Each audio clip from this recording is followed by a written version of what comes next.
مرحبا، خوش آمدید، جی آیا نو، بخیر راغلے، بلی کری آیا، ویلکم۔ ایک ایسے شخص کے واپس لوٹنے کی ضمانت جس کو موت کی سزا سنا دی گئی ہو، اور وہ یہ ضمانت دی جائے گی کہ وہ اپنے گھر والوں سے جس کے علاوہ اس کا کوئی نہیں ہے ان سے ملنے کے بعد یہ مرنے کے لیے واپس آئے گا۔ یہ ضمانت کوئی ایسی ضمانت نہیں تھی، بلکہ یہ گردن کی ضمانت تھی، جان کی ضمانت تھی، کہ اگر وہ دیہاتی واپس آ گیا تو خیر، ورنہ تلوار سے ضامن کی گردن اڑا دی جائے گی۔ السلام علیکم ورحمۃ اللہ وبرکاتہ۔ دلچسپ اور معلوماتی سیریز تاریخی فیصلے ہسٹورک ڈیسیژن میں آپ سب کو ویلکم۔ ناظرین، پرانی عدالتی معاملات میں ایک ٹرم یوز ہوتی تھی جسے ضمانت کہتے ہیں۔ ضمانت ایک قسم کا ایگریمنٹ ہوتا ہے جس میں ضمانت دینے والا یعنی گارنٹیئر کسی دوسرے سزا یافتہ شخص کی ذمہ داری لیتا ہے کہ اگر اس شخص نے فلاں کام نہیں کیا، یا فلاں کی رقم نہیں لوٹائی، یا فلاں وقت پر نہیں آیا تو میں اس کا ذمہ دار ہوں گا۔ آج عدالتی معاملات میں بھی کسی نہ کسی صورت میں یہ کانسیپٹ موجود ہے کہ کسی کی ضمانت دینا اتنا آسان معاملہ نہیں ہوتا، کیونکہ ملزم اگر طے شدہ وقت پر یا طے شدہ بات پر عمل نہیں کرتا تو سزا اور تاوان ضمانت دینے والے کو بھرنا پڑتا ہے۔ اس وجہ سے کسی کی ضمانت دینے کا فیصلہ کرنے سے پہلے انسان ہزار بار سوچتا ہے۔ آج ہم ایک ایسا فیصلہ سننے جا رہے ہیں جس میں ایک صاحب نے ایک اجنبی شخص کی ضمانت دینے کا فیصلہ کیا تھا، اور ضمانت بھی موت کی تھی۔ یہ بات ہے امیر المؤمنین حضرت عمر بن خطاب رضی اللہ تعالیٰ عنہ کے دور خلافت کی۔ ایک دن آپ اپنی مجلس میں موجود تھے کہ اتنے میں دو نوجوان ایک دیہاتی آدمی کو پکڑے ہوئے آپ کے پاس لے آئے اور آپ کے سامنے اسے کھڑا کر دیا۔ آپ رضی اللہ تعالیٰ عنہ نے اس نوجوان سے پوچھا کہ کیا بات ہے، اسے کیوں اس طرح پکڑ کر لائے ہو؟ نوجوانوں نے عرض کی، اے امیر المؤمنین، اس نے ہمارے والد کا ناحق قتل کیا ہے۔ جب اس دیہاتی نے اس الزام کا رد نہیں کیا، اسے جھٹلایا نہیں، تو آپ سمجھ گئے کہ یہ واقعی مجرم ہے۔ تبھی الزام سن کر خاموش کھڑا ہے۔ چنانچہ آپ نے پھر اس دیہاتی سے پوچھا کہ تو نے اس کے باپ کو کس طرح قتل کیا، کیوں قتل کیا؟ دیہاتی نے جواب دیا کہ ان نوجوانوں کا باپ اپنا اونٹ لے کر بغیر اجازت میری زمین میں داخل ہو گیا تھا۔ میں نے اسے واقعی داخل ہونے سے منع کیا تھا، لیکن اس نے میری بات ماننے سے انکار کر دیا۔ چنانچہ مجھے غصہ آیا، میں نے غصے میں آ کر اسے پتھر دے مارا۔ پتھر اس کے سر پر لگا اور وہ وہیں ڈھیر ہو گیا۔ آپ رضی اللہ عنہ نے اس دیہاتی کی گفتگو سنی اور فرمایا، قصاص یعنی خون کا بدلہ خون۔ کوئی لمبا کیس نہیں چلا، کوئی تاریخ نہیں ملی، مجرم تھا، مقتول کے لواحقین تھے، مجرم نے اقرار جرم کر لیا تھا، سزا سنا دی گئی، کیس میں کسی قسم کی کوئی مشکل یا ڈیٹیل نہیں تھی۔ آپ رضی اللہ عنہ نے اس دیہاتی کے خاندان کے بارے میں نہیں پوچھا کہ وہ کس قبیلے کا ہے، کہیں اس کا تعلق کسی مضبوط اور طاقتور خاندان سے تو نہیں، کیونکہ آپ حضرت عمر تھے۔ اللہ کے سوا کسی کا خوف نہیں تھا آپ کو حق اور انصاف کرنے سے کون روک سکتا تھا؟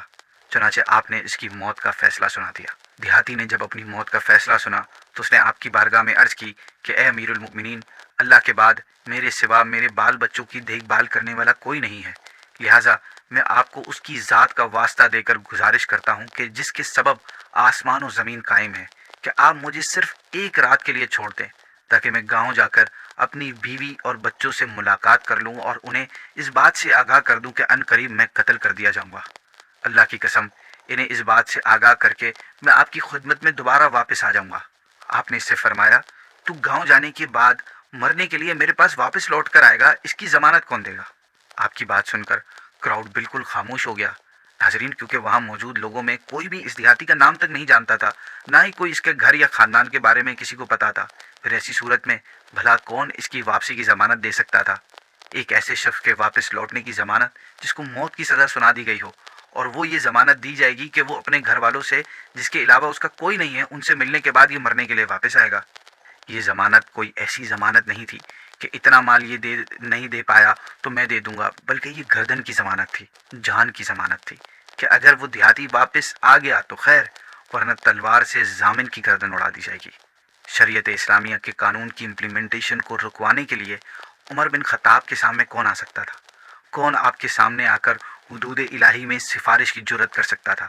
کسی کی ہمت نہیں تھی کہ وہ خطاب کے بیٹے کے سامنے واسطہ بن سکے۔ الغرض سارے صحابہ خاموش کھڑے تھے، چاروں طرف سناٹا چھایا ہوا تھا، گردنیں جھکی ہوئی تھیں۔ آپ رضی اللہ عنہ نے بھی اس دیہاتی کی حالت دیکھ کر بہت پریشان تھے، مگر اسلامی قانون کے اپنے تقاضے تھے، ضمانت تو ضروری تھی۔ آپ خود ایک مشکل میں پھنس چکے تھے کہ اب کیا کریں؟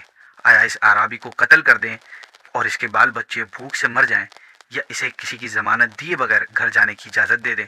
پھر اگر واپس نہ آیا تو شریعت کا حکم، مقتول کا قصاص، سب یوں ہی رہ جائے گا. سارا مجمع خاموش تھا.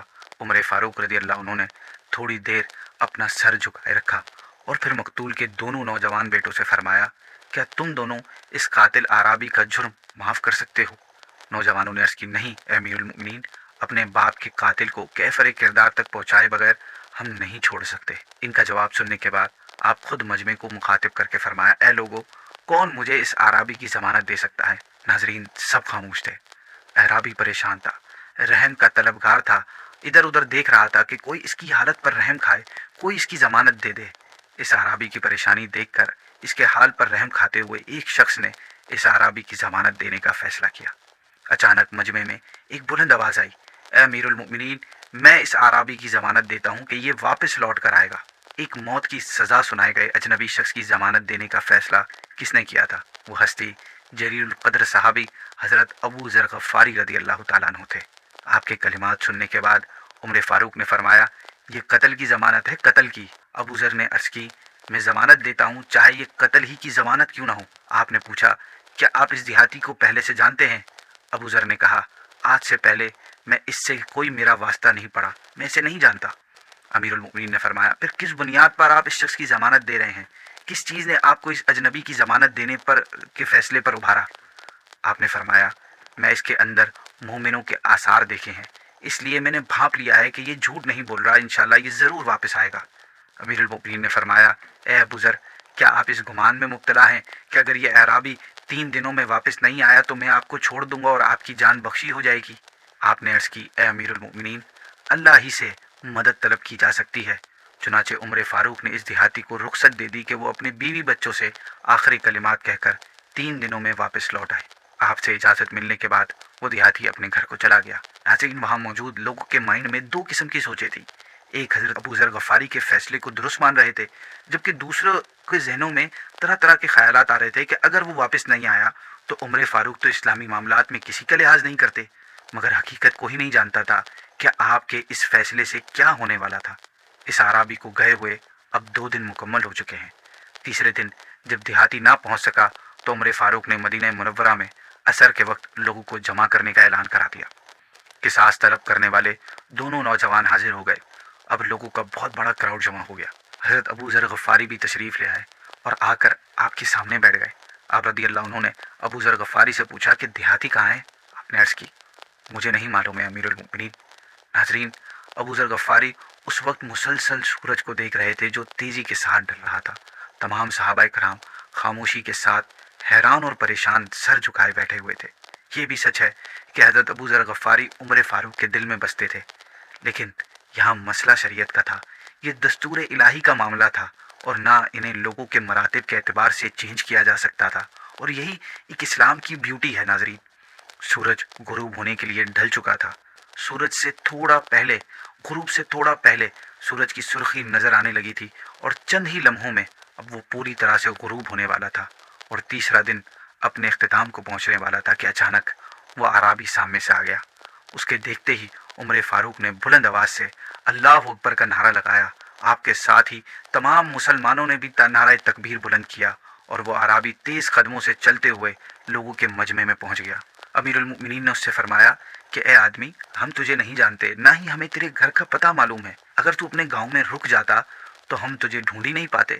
پھر تیرے پاس واپس آنے کا کیا ریزن ہے؟ دیہاتی نے جواب دیا، مجھے معلوم ہے کہ آپ مجھے نہیں پکڑ پاتے، لیکن مجھے اس ذات کا خوف ہے جو تمام رازوں اور پوشیدہ سے پوشیدہ باتوں کا بھی علم رکھتا ہے. اس اعرابی کی اس بات پر آپ رضی اللہ تعالیٰ عنہ نے مقتول کے دونوں نوجوان بیٹوں سے فرمایا کہ اب تمہاری کیا رائے ہے؟ ان دونوں نوجوان نے روتے ہوئے عرض کیا، امیر المؤمنین، اس دیہاتی کے سچے ہونے کی وجہ سے ہم اسے معاف کرتے ہیں. اس کی معافی کا سنتے ہی امیر المؤمنین نے فضا میں اللہ اکبر کا ایک زوردار نعرہ لگایا اور آپ کی آنکھوں سے آنسو بہنے لگے. ناظرین، حضرت ابو ذر غفاری رضی اللہ عنہ کے اس اعرابی کی ضمانت دینے کے فیصلے نے اس اجنبی اعرابی جس کے نام سے بھی کوئی واقف نہیں تھا، نہ صرف اس کی جان بچائی بلکہ اس ضمانت کے قصے کو تاریخ کی قیمتی اوراق کا بھی حصہ بنا دیا. اب اس کے تاریخی فیصلے کی وجہ سے اب قیامت تک اس اعرابی کی سچائی کا قصہ سنایا اور اس سے سبق حاصل کیا جاتا رہے گا. اسی کے ساتھ ناظرین آج کی ایپیسوڈ ہم اینڈ کرتے ہیں.